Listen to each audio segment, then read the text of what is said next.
So today we have lecture 3 on orbit perturbations.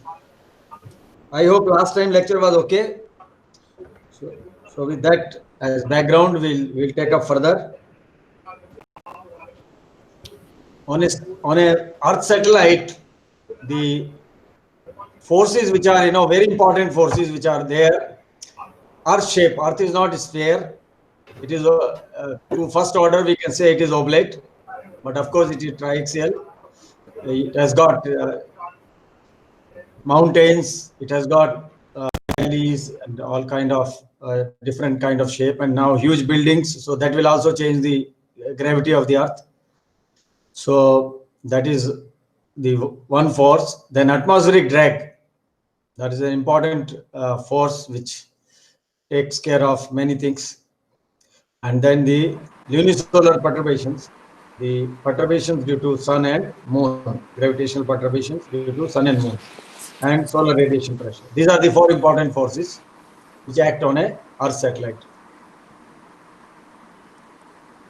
This is just to show you a thing. Earth is shown, satellite is shown, moon is shown, sun is shown.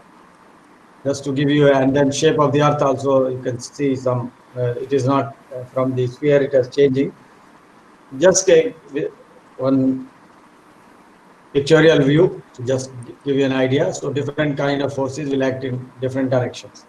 Moon will pull the satellite towards it, and then sun will pull towards sun, and Earth will pull towards the Earth.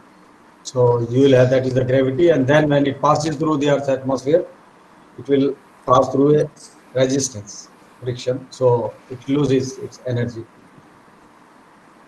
You can see this for low Earth orbit and high altitude orbit. We have essentially these two kind of orbits are more used. Low Earth orbits for our many practical applications, and high altitude orbits or geostationary orbits which we use, and many other people use many other kind of orbits. Now you see here J2. This is the major perturbation which we use.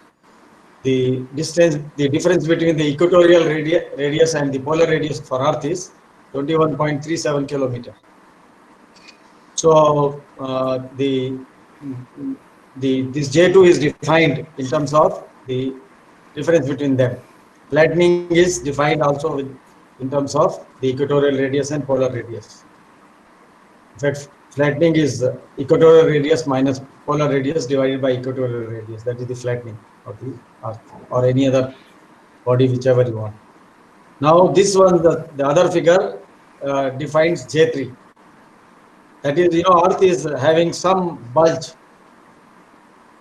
This figure, when you see there, it bulge that at South Pole and North Pole. The South Pole is smaller by around 16.5 meters, and that is other one is bulging by 16.5 meters. So this looks like an apple, or some people call it as an orange. So this shape, but this is a very important force. This people came to know its importance when the satellites started moving around Earth. First satellite in 1957, and later on, and then people found that it is affecting the orbital inclination and the eccentricity in long term. So this became a very important force. There are the shape of the Earth is defined by. I'm not going today in that. Later on, and sometime we will look into that also. But essentially, my aim is to give you a more knowledge on the J2, because which is the most important as far as the more important contribution to the satellite, nearer satellite is concerned.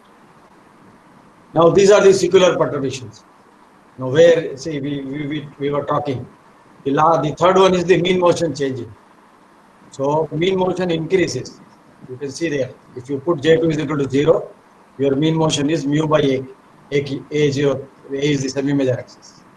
And the moment you add J2, Earth's oblateness, the mean motion increases. And this is what we have been using in restricted three-body problem. And here, inclination is also there and eccentricity is also there. But when we are talking that we are taking only the bigger primary as an oblate spheroid with this equatorial plane coincident with the plane of motion. So inclination I is 0. So this term doesn't come. So that is, and we take circular orbit, so that also doesn't come. So we are left only with that, this 3 by 2, and the other term can be assumed as A2 or A1. So 1 plus 3 by A2, and we assume the units of our all the units in such a fashion that your gravitational constant is 0 and the A is also 0, so that you get n is equal to 1 plus 3 by 2A2. Like that we get. But the other two forces are also, affecting. They are also affecting. The small omega means the plane is rotating, and when inclination is there 0 in the uh, orbital plane, also plane is rotating. So it is also contributing to the mean motion. It's adding to something to the mean motion. Similarly, the other one also, the plane itself is the entirely plane itself either moves forward or backward depending upon I. If inclination is less than 90, then the plane is going backward, or otherwise it is moving forward. So this also contributes to the mean motion. That is what we have recently when we were studying, and I thought we must include these terms also in our mean motion computation, and we found that they are contributing significantly, because n square is equal to 1 plus 3 by 2 a1 we were taking first beginning, and we take only this term, but when we add these two effect, it became n square is equal to 1 plus 6 a1. So you can say 3 by 2 became 6, 4 times it has increased. Now see, this is what happens when a satellite, when is because the Earth is rotating from east to west. So when the satellite also when you want to see the path of the satellite, you will be seeing next time it will, by the time Earth has rotated, so you will see satellite somewhere else. So this is the ground trace. This is called the ground trace crossings. Two crossings, relative crossings. It will depend upon the period of the satellite. Now this is one, capital omega, the right ascension of ascending node. Essentially, this when I is less than 0, you can see there it will be in the figure here. In the expression, you can see there, if I is less than 0, cos I is positive, but minus is there. So omega dot d omega by dt will be negative. So your plane will go backward. And if I is more than 90, if I is 90, there is no change, because cos 90 is 0. And so there is no change. Omega dot will not change. So plane will not neither go this way or that way. It will remain there. Or the moment cos I is greater than 90, the omega dot will become positive. So plane will move forward. And we will see how the sun synchronous orbits come from here. So this is to show this precession of the orbital plane. So whole plane moves, see that is the thing. If the Earth was spherical, all these things would not have happened. So they happen because Earth is oblate. So most of the planets are oblate, except Mercury has Mercury and Venus. They have their oblateness is almost negligible. Now, when you put from this small omega d omega by dt, you see the expression 2 minus 5 by 2 sin square I. You put it this equal to 0. This is in terms of degrees mean solar day it comes. If you calculate, put the values. This is the value which I had taken from King Halley's book. He had given this expression, so I taken from there. So this is when you put, so you get sin I is equal to 2 by square root 5. And when you calculate the value of 2 by square root 5, this is 63.43. And sin I is positive in the second quadrant also. So another value is 116.57. And as I told there that time, the inclination can have values only from 0 to 180. So we have only these two values for this equation. So these are the critical inclinations. Here there will be no change in small omega. So Russians are using this. They will put their perigee in the southern hemisphere and apogee in the northern hemisphere. And the period of the satellite, mostly they take 12-hour satellite. So almost 10 to 10 and a half hours, they are able to get these signals. and they are using this for because they were very strong in space technology. Only America in the beginning, only USSR and USA were the one who were doing lot of launching. So they will have number of satellites in that orbit around 63.4 degree, and they were using this for communication. But for us, we are near to the equator. They are this is the problem for them because they are quite away from the equator. So the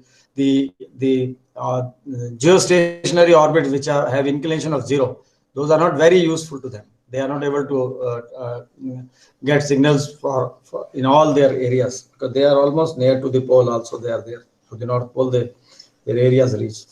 So Soviet Union, when it was there, it was 7 times the area of the India. Now this figure, I have drawn at 63. See, we were calculating. This is just to give you an idea. We spent a lot of computer time on this to calculate, but we took J2 to J24 terms. It is a numerical integration because we wanted to see what happens really at 63.4. So you can see there, and you can see the vertical axis also log t. So the values were very high, and and this is the mean values, variation of long period of mean eccentricity.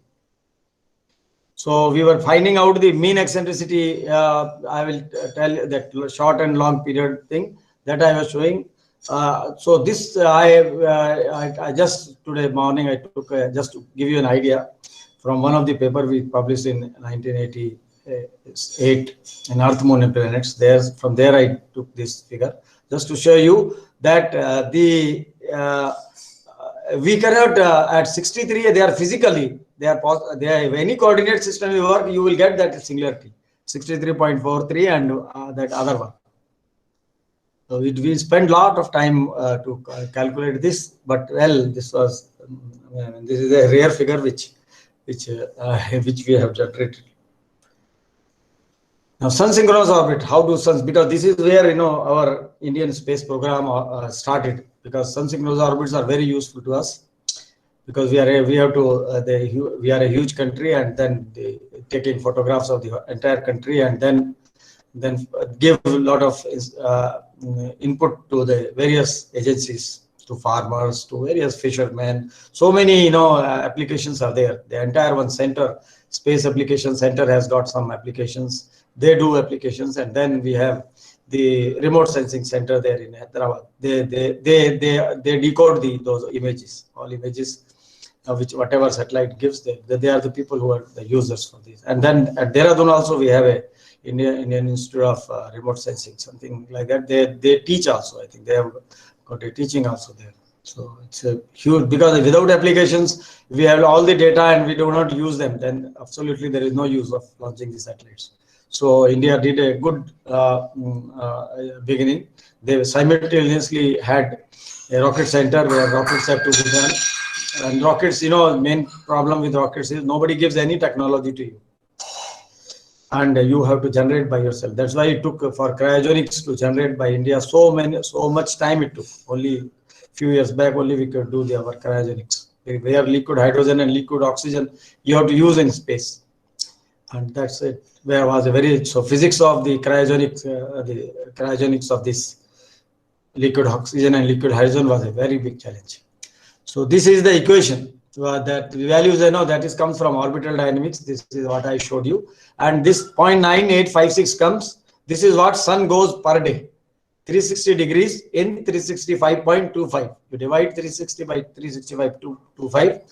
That will be the 0.9856 degrees per day. So this is where, and now we can see, because right hand side is positive, left hand side is negative. If you want to make it positive, you have to make I to be in the second quadrant. So all sun synchronous orbits are in second, more than 90-degree inclination. You can directly tell from here.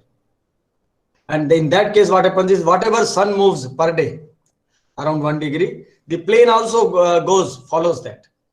So the orientation of the plane with respect to sun remains same.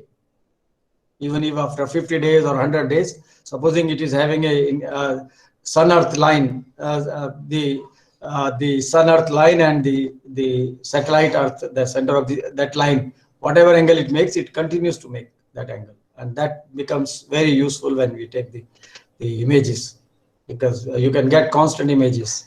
Otherwise, if what today you get bright, other day you get some other thing, then you cannot compare them. And in one day you cannot get a full area. You want to scan the whole area, then you plan some area, you plan, and next round when it comes, then you plan something else. So that's how. So this is how the sun synchronous orbits are generated. Now it is a function of, you can see the because your p semi-latus rectum, it comes from our ellipse, a into 1 minus e square, and that is the so it is a function of your, and a is mean motion, is mu is the gravitational constant of earth, that is 398600 kilometer cube by second square, and j2 is the value of the earth potential, and then r is the equatorial radius of earth. So we can get, if we give you, if we are supplied a and e, normally circular orbits are used for sun synchronous orbits, so e becomes normally 0. But even if you want eccentric orbit also, we can get by, because this is a general equation, it is applied to all, so we can get what inclination we should have. So that's how our planners if there is a requirement of say 600 kilometer circular orbits, so 600 e is 0, so 600 we can calculate from 600 semi-major axis A, altitude is 600, you add the equatorial radius, and from there you can get a into 1 minus e, and from there you can get the semi-major axis, and you can get the orbital inclination by this equation. So this is how you can, I have given a calculation also, because that is degrees per day, and your left hand side is in radians. When you see this, because your mean motion comes in the radians per second, so you need to calculate the degrees per day in terms of radians per second. So this is, if you calculate it, roughly 1.99 you 10 to the minus 7 radians per second. So if you use these values, I have made a simplification so that the calculations look simple. R by P, directly I have given these values, so that you get I is equal to 100.107. Substitute them, it's a minus value, so cos inverse when you take, you get more than 90. Similarly, another value I have calculated, given the values, mean motion is 0.002 radians per second, R by P whole square 0.7, J2 value, and then this 0.95, this degrees per day is 2 into 10 to the power minus 7. I simplified to 2 into 10 to the minus 7. So that because why this, I have taken this example, because now students are being, online questions are being given. Right now there is no class test, so all online. So and we have to ask this question. Now how do we ask? So we have to make the calculation in such a fashion that they should be able to do in 2 minutes or maximum 3 minutes. So this will not take more than that, because these numbers are like this. So that's why I have simplified the whole thing, looking like this, and then this becomes, because R by P is given directly there, J2 value is also simplified, and then N value is also given simplified 0.002, and J2 value also simplified 0.011, and I have simplified second line, because you have right hand side 10 to the minus 7, so you write 0.002 as 2 into 10 to the minus 3, and 0.0011 as 11 into 10 to the minus 4. So this get cancelled. 10 to the minus 3 into 10 to the minus 4 and 10 to the minus 7. So you get simple calculations. And that, because online they are supplied only a simple calculator, whatever is in computer. So students are complaining now that there is a problem of the calculators.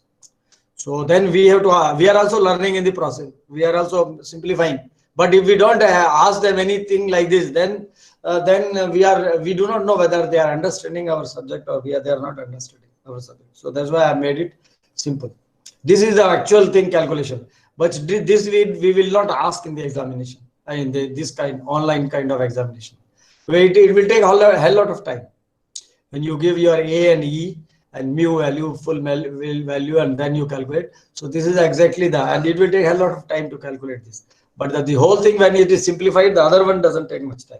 I asked the student, they say, yes, sir, it doesn't take much time. Similarly, omega dot also, if you make them simplified, you can get. So if your I is less than 63.4, the plane is rotating forward. You get positive value. You can see there, here I is 45 degrees. So you calculate, we give the mean motion and other values anyway we are given as I explained to you. So plane is rotating forward.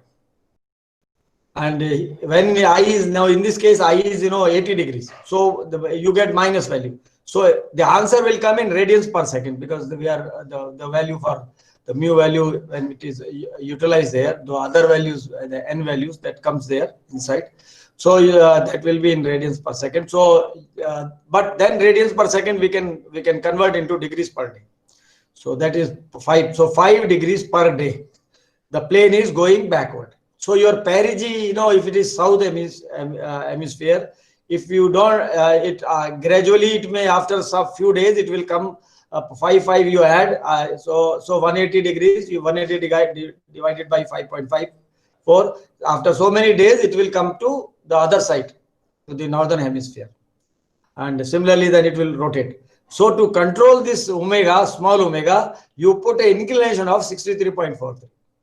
Then it doesn't change around that. Normally when you launch a thing, it is very difficult to get there, but you can make some corrections there. But still, it will, because of other perturbations, the inclination also will have some changes. So normally people, if they have reached there, they will not bother. So the omega also will change very small. So still they will be in the southern hemisphere. Unless it changes rapidly, then they have to make a correction. Otherwise, they don't do it. Now, atmospheric drag. You see, atmospheric drag, what it does, it is the major force which helps us, perturbing force, to reduce the number of useless satellites there in space. So when they are in near Earth orbits, they will be getting, every time they come to. I'll show you through figure. You see here, it's an elliptical orbit, and when the elliptical orbit is coming near to the perigee, where the density is more. And density of the Earth is like this. I can show you that density graph also. You see the density of the atmosphere varies like this.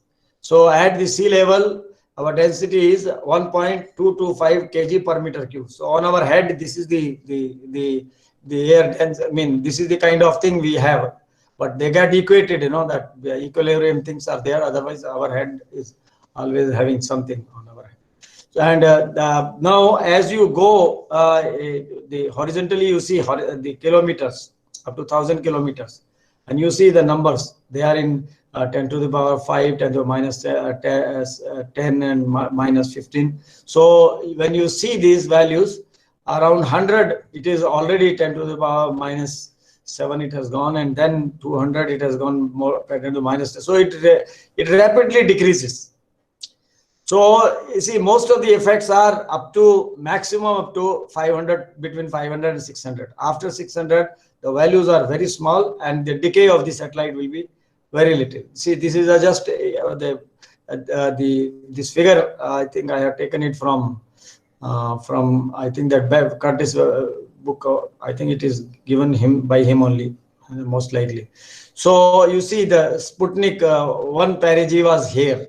Sputnik 1, the first one which was put in orbit, which was there, and then Explorer 1 perigee, International Space Station. They're just giving an idea where is the Hubble Space Telescope, because that Hubble Space Telescope doesn't need much corrections.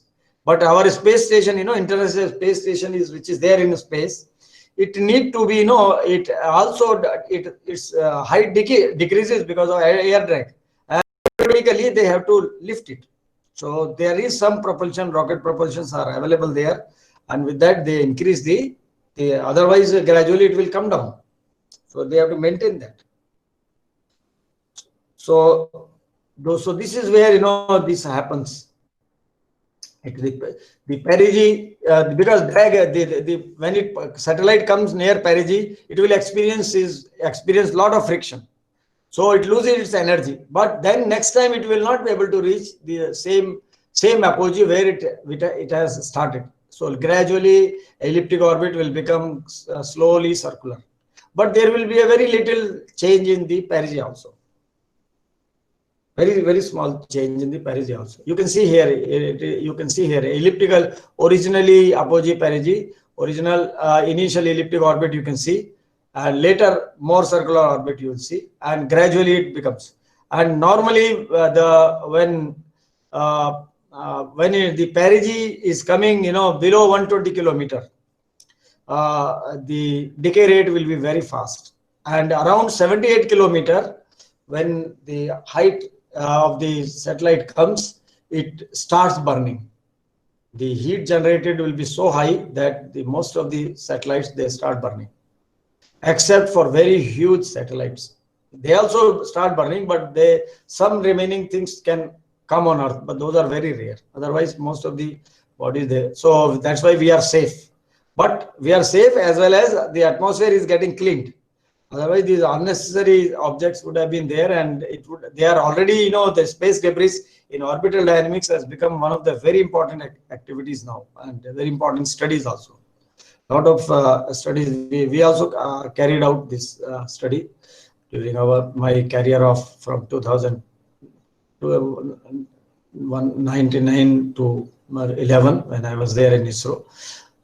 Because this is when we launch any rocket, we have to see whether the path of the rocket is safe in launching. So all those calculations we were doing, because the orbits of all the objects which are bigger in size, that means the near Earth environment, all the orbits which have all the satellites or any body, whether it is satellite functional or non-functional or any other body, which are more than 10 centimeter, their orbits are available. And so far, US, earlier NASA used to operate it, and now US Air Force is operating that.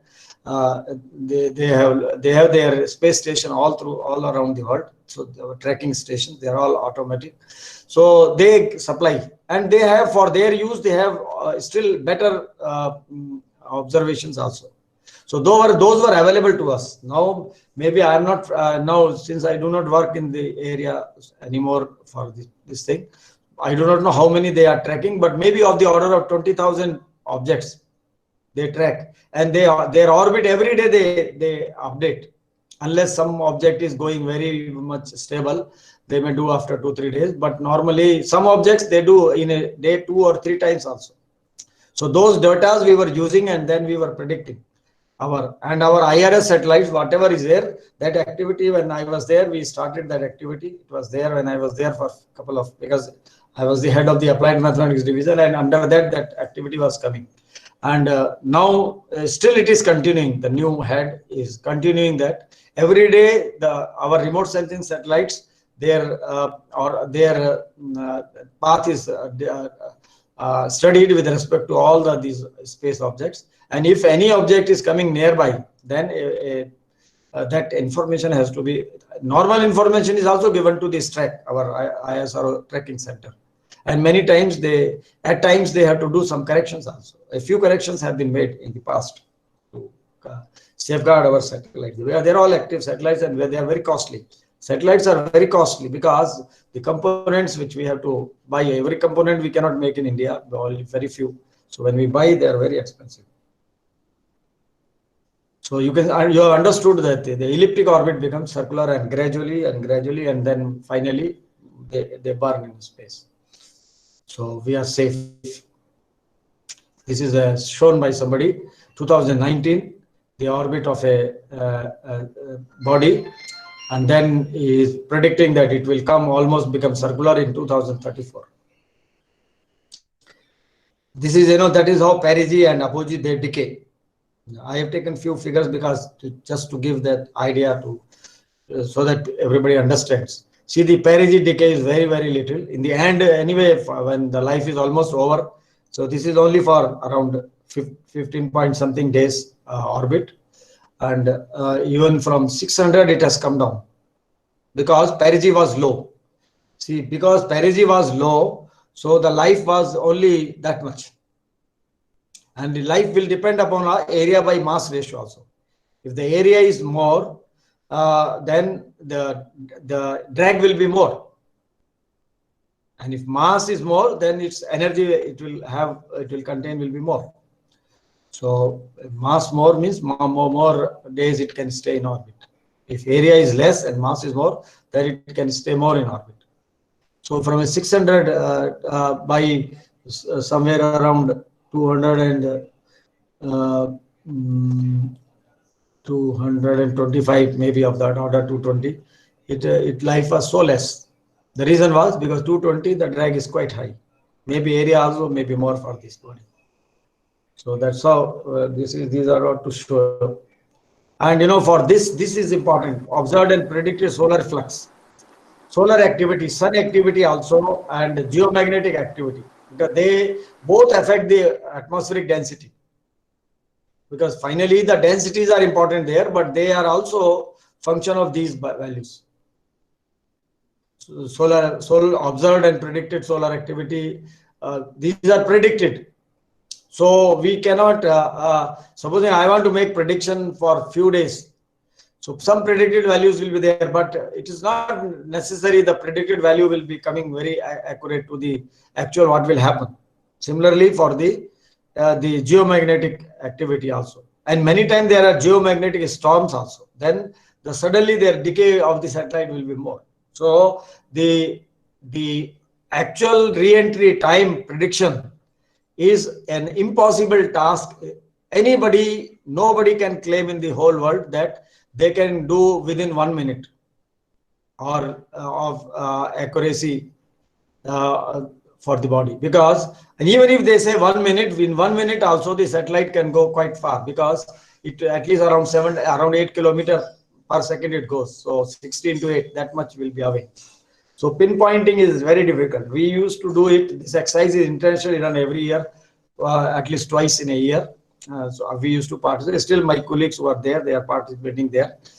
We used to do, but it's you can say it's not a very with great reliability. Nobody can say every time. Sometimes somebody may say it is my results are good. Somebody, because all those sparefaring countries are there, and there are some countries who are still like Italy. They were also around 10 countries were used to participate in this activity. This is continued now also, because this activity has been started by IADC, International Interagency or Space Debris, because this to improve our technology and our techniques to tell if a very big body is supposing coming and coming towards Earth, how good we will be to tell where it will hit, so that something can be told, to the people who are, well, something body may come in this area. But unfortunately, still we are not so great. But of course, some improvement has been there. At least maybe up 2 to 3 minutes of that order, or maybe within 5 minutes, plus minus 5 minutes, we may be able to say, because we cannot get the orbit of the body after 100 kilometer altitude. We can't know also. So last orbit predicted will be around 100 kilometer altitude. And some bodies after that, normally it will not take many orbits, maybe one orbit, or sometimes doesn't take also. So this is an important activity. See, this is a thing which I just to share with you. The first Indian satellite, when Dr. Kalam was the project director, the Rohini satellite, when India we launched so that was the one which gone into orbit.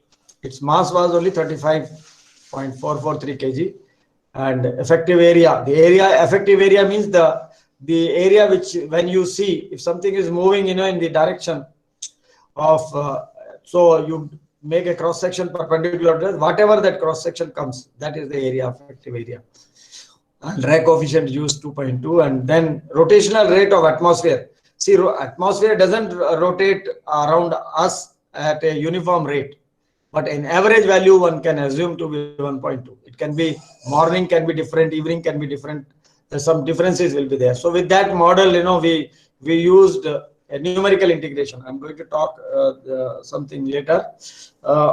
So this is just to show how much I learned through this, because drag I was talking.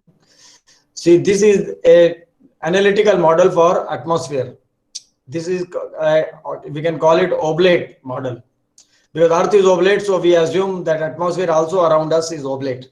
So that model we used, and here E is the eccentric anomaly, fast variable. As I told you, true anomaly or eccentric anomaly or mean anomaly, anything can be used, but eccentric anomaly, which is measured from the center of the ellipse, that is the one which we use. True anomaly, eccentric anomaly is more useful most of the time. Many times it is more useful. So this is the one which we took it from King Halley and other fellows studies, and we took an oblate atmosphere, and we numerically integrated the Ks differential equations. Well, that when sometime later when I talk about them, I will tell you. But then it is a numerical integration. And the thing is, this is what it happened. Because I wanted to tell you from here what lesson we learned. See that these circles, small circles, are the observed values, which are orbitally determined, orbit determination, and these are the one predicted from the very first observation made from the using that model. Now you can see around 250 days. Till that it is matching quite well, semi-major axis, and later on it doesn't match. Later on the doesn't match. Similarly, the eccentricity also, you can see it also does the same thing. It matches up to that level, and later on you can see it doesn't match. And that this was published in Indian Journal of Pure and Applied Mathematics in '85. But we learned a lot of lessons, because then why this is happening was a thing. Then I discussed with people here and there, and some people I wrote abroad also. So somebody said you use that equation, this equation, and then finally what happened is the major effect here is, as the orbit becomes circular. When the orbit becomes circular,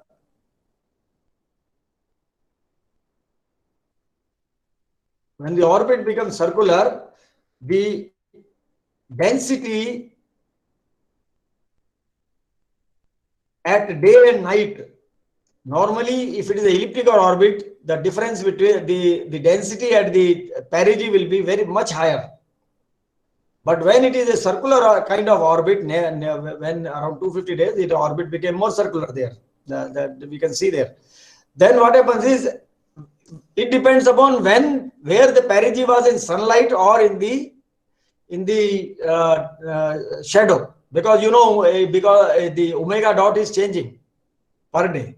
Now that effect is very important, day to night, and that was not included in my numerical integration. And because of that only, it did not do any major damage in the beginning. And you can see here, by the time the eccentricity, see, eccentricity has already become at this stage, it has become already, it has become much smaller, 0.045. It has become much smaller when this has started. So the orbit has become much circular, and the altitude has also decreased, because semi-major axis also come down to this level. So that was the thing which was creating a problem. That's why it was not matching. The moment I added that day to night, then the theory was published in public proceedings of Royal Society by somebody, Swinard and Bolton, and then I used that. I did not even numerically integrate. I just used that theory and implemented, and then made a prediction. Then we are able to predict. See, this life was around 373 days. But we could predict only around 400 and something days only. But when I use, this is numerical integration, which should be more accurate, but their analytical theory itself gave with only some 3 or 4 days, 2 or 3 days difference. So the effects, physical effects are more important at times. Modeling becomes very important rather than doing the calculations. Sometimes people say you are not used for 8 by 9 numerical, that Rangakutta method, or 10 by 11 or something. But your fourth order can do wonders if your modeling of the other things are much better. So at times it's not necessary that every time your numerical integration is going to give you. Here we did all because we are using the case differential equation, which we showed that they are very accurate for numerical integration. And our integrator was also okay. It was not, we were not using very high, because at that time, we did not have very high, very good computing powers. Computers were not very fast. Today we can do a lot of things. Today computers are very fast. Today the things are different. But this is the study which is done somewhere in our. So this is where the drag thing I told you. So that this model, when we used analytically for the uh, oblate diurnal atmosphere, I will discuss later sometime how things improve. And now lunisolar perturbations are also very important, and these are when the satellite is in high altitude. Normally we have seen around 10,000 kilometer and above, the effect of sun becomes quite prominent on a satellite when its apogee is around more than, even if perigee may be low, but if apogee is more than 10,000 kilometers, the sun plays a quite important role there. And many times, because we have done a lot of study, practical study for our GTO orbits, that is geotransfer orbit. They are all, because ISRO does all our geostationary satellite launching in a first they put in a very highly elliptic orbit, that is 177 kilometer perigee altitude and 36,000 kilometer apogee altitude. So the decay study of that is very important. So we used to do that study, and we have seen from there we got this observation that above 10,000 kilometers sun can play a very important role. And we saw one, I'll show you sometime later, interesting figure there, which will be, you will find that how much can be the same orbit we used, and we did a calculation from that every let this launching is at every minute and in a day. So 1440 14 launching as if they are done, and we calculated for everything. We found the same satellite can have the life of few months, maybe 8 months, but it can have millions of years also, depending upon where is the sun. Because when you put a different time launching, that means your orientation, your plane of in the plane in which your satellite is moving, it has got a different orientation with respect to sun and moon. Moon will not play a small effect, but sun will play the major effect. And that study sometime I will discuss later. Gradually we are building up our things. So you see, this is where the two effects. This also I taken from the. There is one more book, that also I am having. That also I will send to Dr. Rajiv, so that can be given. That is Shabatev's book. That book I'm having, the soft copy. I'll send that book. But these are, so you can see here, this is capital omega and small omega effects. The N3 and I3 are the mean motion and inclination with respect to Earth's equatorial plane. For low altitude orbits, the coefficient N3 square by N is very small compared to J2 effects. So they will not create much problem. And sun-moon effects can be neglected. For orbits with periods equal to 12 hours or longer, the lunisolar effects are significant and should be included. So this, from this itself, he has written in his book, so from there I just took, just to give you an idea. Now you can see these figures. This I have taken from Curtis' book, which Dr. Rajiv has downloaded, the latest edition. That's a very good book. So you can see here, when you omega minus omega 0, secular effects you can see. And you can see the long period effects also. That waving thing, long periodic as well as secular, because it's going all the time up. Similarly, I0, you can see the long period effects coming up and down and then going. Some small secular effect is also there in that. And here small omega also you can see there. And the omega minus omega 0. These are different, geostationary satellite and high altitude satellite. These are the three kind of satellites are there. First is geostationary satellite, and this is high altitude satellites, and this is low Earth satellites orbits. So geostationary orbits, high altitude orbits, and low Earth orbits. So you can see their effects there.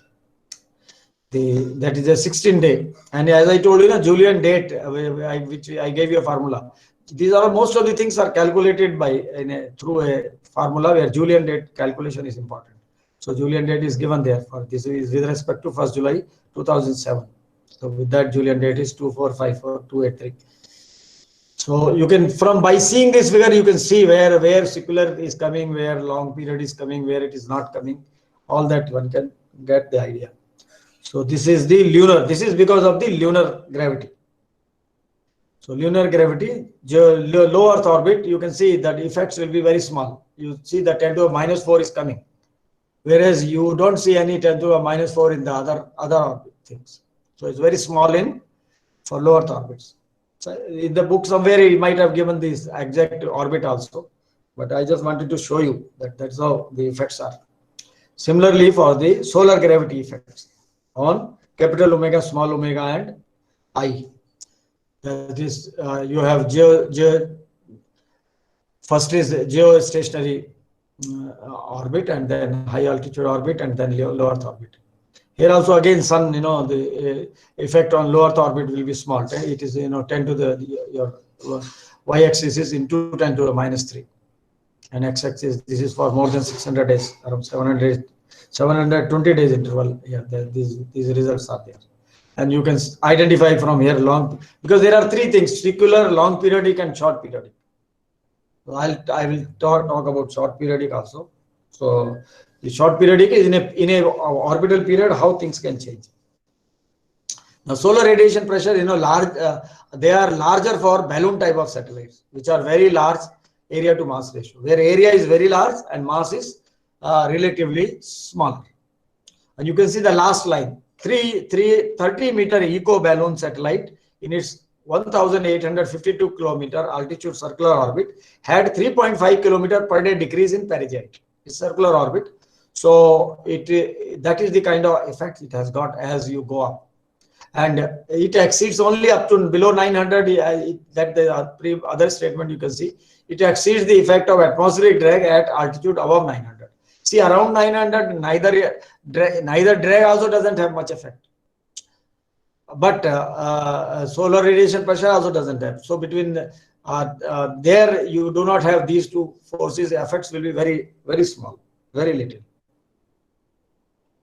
Now this is solar radiation effect. So we on all the orbital parameters, and the Julian date is for 1st January 1964. Here also you can see the effects, the long period effects, that same symmetrical things are, they are long periodic effects. And the other one, omega that secular effects are there. And secular effects are, essentially J2 is giving the effect of that. So eye inclination also you can see there. Argument of perigee also you can see there. And these are all the different things are being shown. Now, this is the tidal friction effects. I thought, okay, I'll just tell something which we are not telling. The magnitude of tidal friction effects on the artificial tide is very small, and it is usually not included in perturbation equation. However, tidal friction plays an important role in the evolution of massive satellites of Jupiter, Saturn, and other outer planets. The coupling effects between tidal friction and mutual gravitation pulls among the massive satellites of the outer planets are responsible for the existence of some of the resonance phenomena discovered through the first telescope built by Galileo. He observed some resonance, that this has got orbital period of 1 and that another is equal, the double of this. Like that, some resonance are also. We will discuss sometime resonance also. So this is we know the moon, that because it gives near sight, moon pulls water more than Earth, creating a high tide. Tides come when full moon is there, and the high tide come here on the far side. Moon pulls Earth more than water, creating high tides, and low tides are there perpendicular to that. So this is the one figure with that also I think I've taken from this figure, this book only I was just looking today to have a look, because I thought some good information I must give you. Now two body problem, this is the two body nonlinear differential equations. Okay, this is the two body problem which we started, and from there we got the orbital elements. Now any other force which we can write, these are all vector equations. So R has got x, y, z. So when you write three equations and when you integrate each equation, you get two constant of integration. So you get those six constant of integration. And in AP, all perturbing forces you can put, whether oblateness, the sun gravitation, or moon gravitation, or solar radiation pressure, or drag, you can put in AP. So this is, the oscillating and mean. Now I'm talking about the oscillating. If the satellite motion is governed by the perturbed equation of motion, we use the equation orbital elements as the unknowns, characterizing the initial values of the orbital estimation process. We call them oscillating. Any orbital element referring to a particular epoch, they are the oscillating. The moment you go any other little bit, you will not, and you calculate, your orbital elements from there, you will not be able to get the same orbital elements. I mean, your AE, those 5 which I said constant for two body. For this, you will get 5 elements to be constant. Only true anomaly changes, or eccentric anomaly if you are using that. But here everything can change in a small interval also. So because they are there, that particular moment you have the oscillating, because the effects are because of the perturbations there. So all the perturbing forces we can put in this AP. Now the oscillating element referred to the epoch T0 was derived from the position and velocity. That we have learned last time. How to get the orbital element from the position and velocity. That Curtis book has given wonderfully well. The oscillating orbit is an exact ellipse orbit which the particle would follow if at any time, if all perturbing forces, that is the logic we use, all perturbing forces suddenly vanish. Now the mean elements are like this. If zeta is an oscillating orbital elements and zeta sp is the short periodic variation in the corresponding elements, then the mean orbital element zeta m is related by zeta is equal to zeta m plus zeta sp. Now zeta sp is a function of mean elements. See, if zeta sp was not a function of mean elements, supposing it was function of oscillating elements, then you take this to other side and oscillating elements, you can calculate mean elements. But unfortunately, it is a function of the mean elements. So, and mean element we do not know. Only oscillating we know.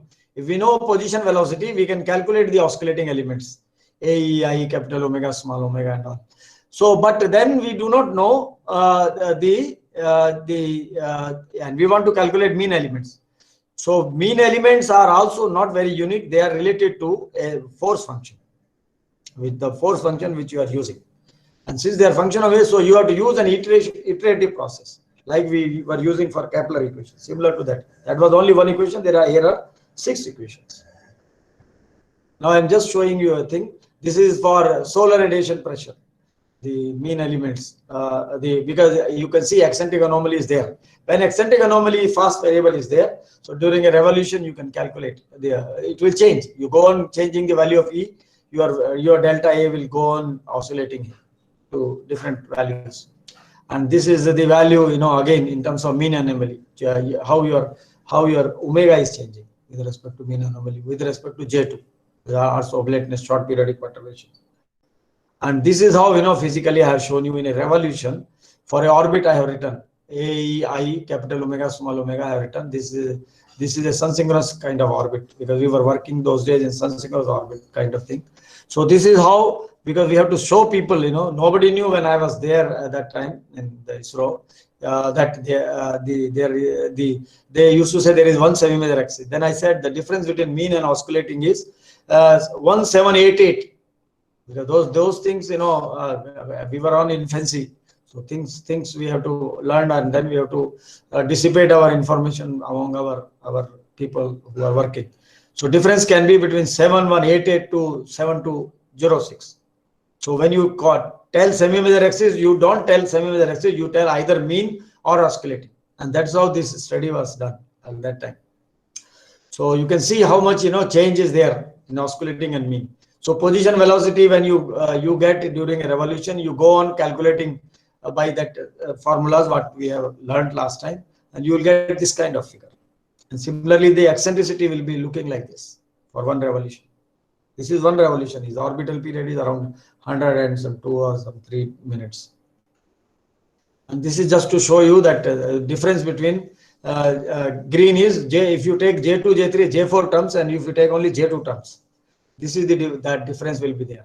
The only difference I have plotted in terms of meters. And if you take J2 to 36 by 36, that 36 by 36, if you take, when you say 36 by 36, that means time independent. Some are called zonal, which are time independent, and time dependent terms are, because when Earth is rotating, time is playing a role. Because when Earth is rotating and satellite is rotating, supposing the satellite is passing over Himalayas. Now Himalayas, it's passing through mountains, so it's gravitational. The attraction by Earth will be different for the satellite, and when it is passing through some other area where the mountains, etc., planar areas are more, then it will be different. So all that is desired, put in Earth's potential. It is written in terms of our mathematical thing, that Legendre polynomial we write, and then minus J2. So that difference you can see. If you take only J2 and if you take this, that difference is there. Just to show the people, we have to make people there understand that this is the kind of difference we get. Now, perturbation due to J2. Yeah, this I am showing you. See, Dr. Bhatnagar and Dr. Takvi, they did, Dr. Takvi started his research on motion of a satellite. And then this is one of the work which he started. He started on studying with the J2. The result available was a linear analysis study, and then they made it, both of them, they made it to second degree things. So the expressions, these are the equations which again later I will discuss.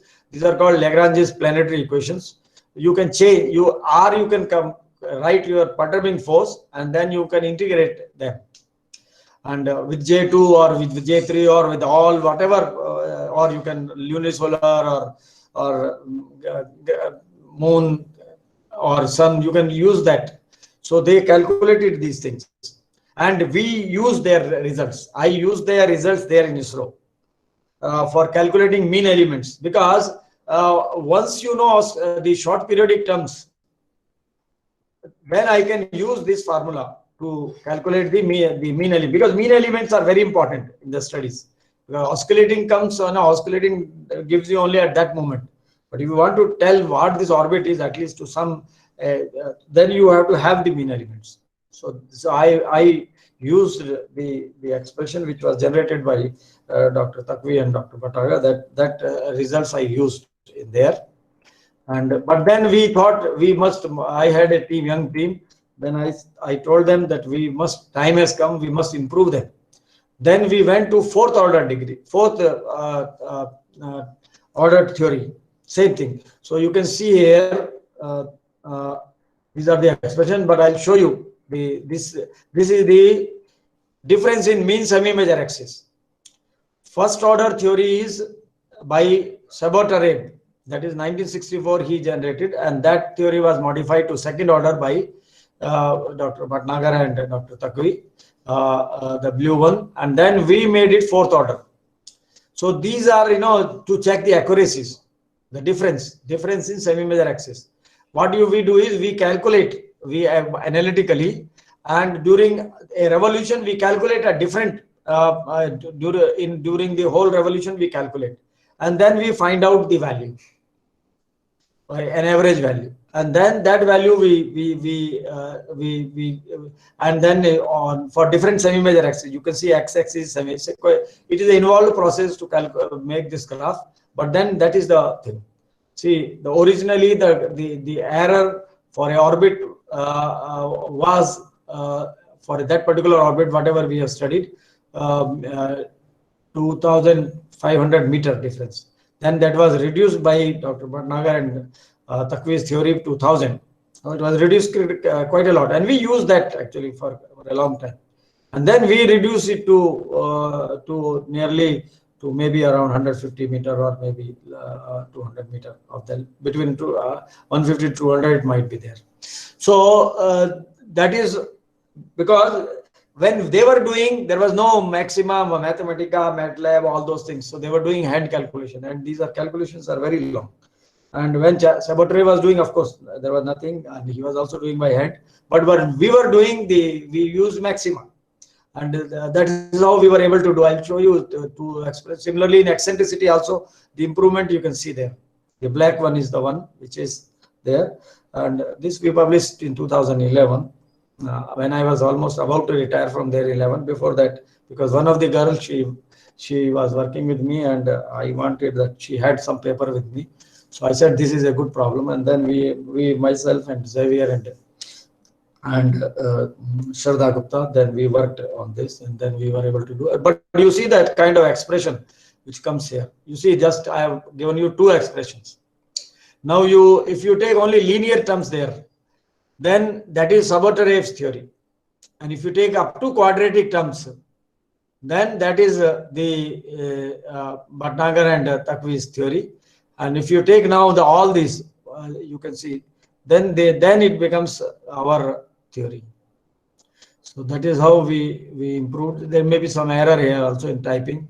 I think something I'm seeing, it should be H4. It is written H5 there, because fourth order theory means only up to H4 should come.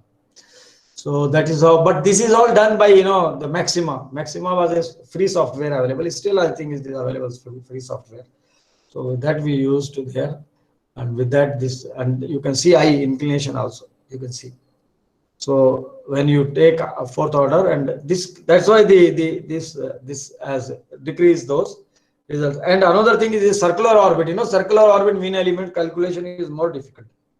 And we were using circular orbit for our PSLV synchronous orbits. So we needed this as for our work. So what we do for circular orbit is we change into parameter lambda m plus omega, and then we write also h is equal to e sine omega, because and L is equal to e cos omega. So we work in terms of h and L. That's why you see e dh by dt is coming. dA by dt is okay, semi-major axis, but then E is not coming directly, because for circular orbit, small omega definition is also a problem there. And E is also a problem for small orbits, when the orbit is becoming nearly to 0. So then H and L we had done. This is what, of course, Sabotarev did the same thing, and they followed this, and then we followed the same thing to fourth order terms. And this is, I just gave you a thing that still, work can be done. Now, supposing somebody does this work to another, has a patience and does it to sixth order, maybe this graph black, whatever is there, it might further come down. So that is how, with time we start improving our past result, because the new better technologies are available. So that is how this is with respect to J2. And also, friends, this is only done with J2. But what happened is, when we must do J4 also. J3, J4 also should be included, because for near Earth satellite, J2, J3, J4, all three these play an important role. But these are still J2, and J4 also will contribute secularly also. Secular perturbation also J4 will contribute. So if anybody is interested, they can start this research on this, because now Maxima, Mathematica, they are available, and I am also available to guide. So if anybody is there who is interested to work, they can do. This paper I can send, and Dr. Bhatnagar's paper also, and Dr. Takvi's paper also with me. Sabotarev's paper also is there with me. So all the literature is available, and only thing is the person should have patience to work. Must be good in Maxima or Mathematica, this thing. And that's all. It is not a great this thing. And this one I have shown you. You see, when we put geostationary satellites in orbit, they are to be, periodically they are to be.